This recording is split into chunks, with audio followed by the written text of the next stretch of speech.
মাদ্রাসার বই যেমন আলিমের বই আর কলেজের এইচএসসির বই হুবহু একই রকম। এটা কিন্তু বাংলাদেশের বেশিরভাগ মানুষ জানে না, দুঃখজনক হলো সত্য।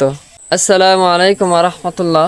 আজকের ভিডিওটা মাদ্রাসার স্টুডেন্টদের নিয়ে।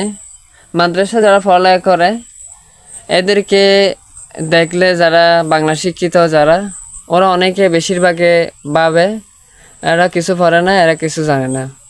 এটা হচ্ছে সম্পূর্ণ ভুল ধারণা।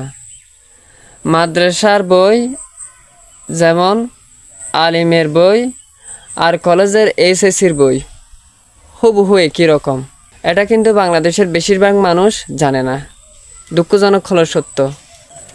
মাদ্রাসার স্টুডেন্টরা physics, biology, math, chemistry, Bangla, ইংরেজি এই সাবজেক্টগুলো পড়ার পরও আরও 7টি সাবজেক্ট পড়ে।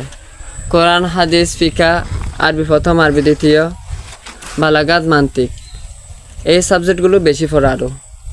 মাদ্রাসার স্টুডেন্টরা এখন সরকারি বিভিন্ন উচ্চ পর্যায়ের কর্মকর্তা হচ্ছে, সচিব হচ্ছে। মাদ্রাসার স্টুডেন্টরা এখন বিসিএস ক্যাডার হচ্ছে। তাই এটা হচ্ছে ভুল ধারণা, মাদ্রাসার স্টুডেন্টরা কিছু জানে না।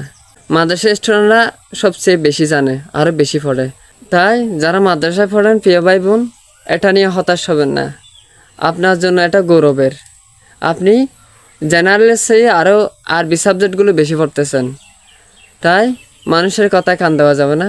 আর অনেকে জানে না মাদ্রাসার আলিমের বই আর কলেজের এইচএসসির বই হুবহু একই রকম, বরং আরবি সাবজেক্টগুলো মাদ্রাসার মধ্যে আরও বেশি পড়ানো হয়। তাই মাদ্রাসার স্টুডেন্টরা সবচেয়ে বেশি জানে। মাদ্রাসা যারা পড়ে এরা হতাশ হবেন না, আপনি আল্লাহর প্রশংসা করুন, আলহামদুলিল্লাহ।